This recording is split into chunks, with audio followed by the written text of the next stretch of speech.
you know, did I see news yesterday that he signed a new deal at the club? What will he bring to your side?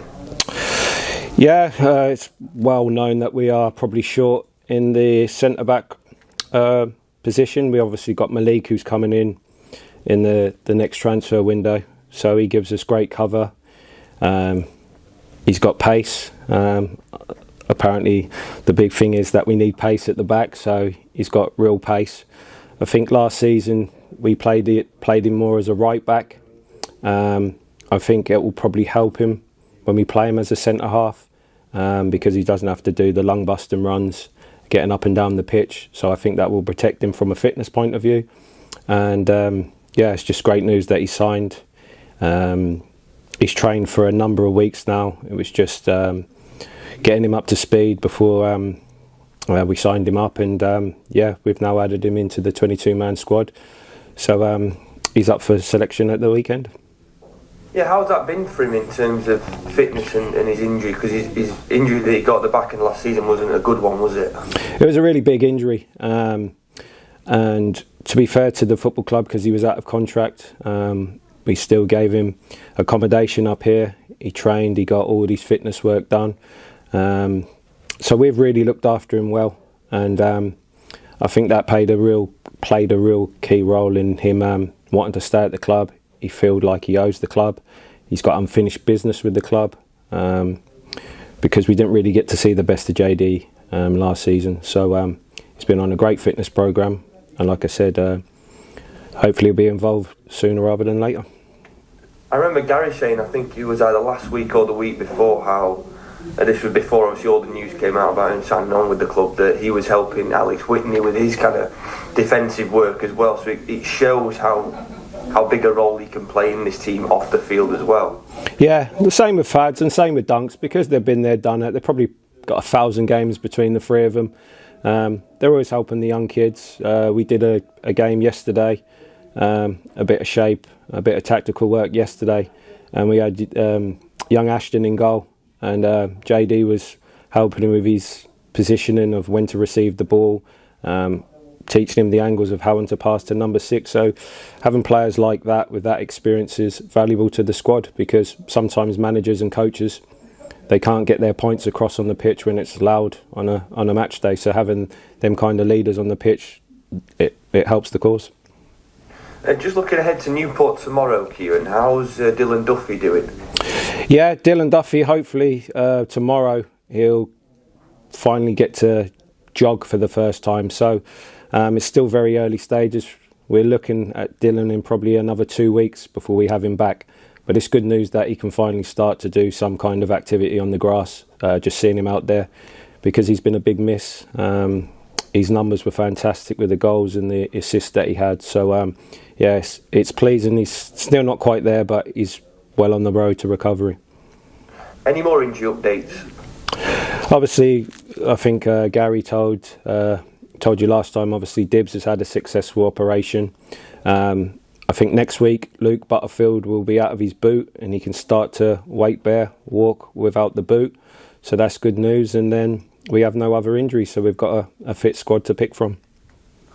Good to see James Berry make his return against Bromley. Yep.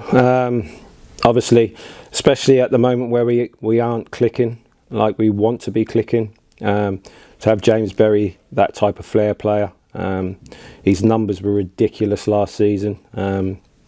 I was saying to Jensen Metcalf at the Player of the Year season last season, you're lucky that Bezra had left the club, because Bezra would have probably got the top 3 goals for the goal of the season. He's just a devastating player.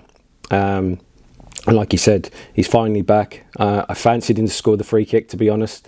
I thought it was set for him that, 2-2, comes on and scores a winner with a free kick. But, he'll definitely be involved, I reckon, at the weekend. And, he'll soon be up and running with the goals, because he's that kind of devastating player.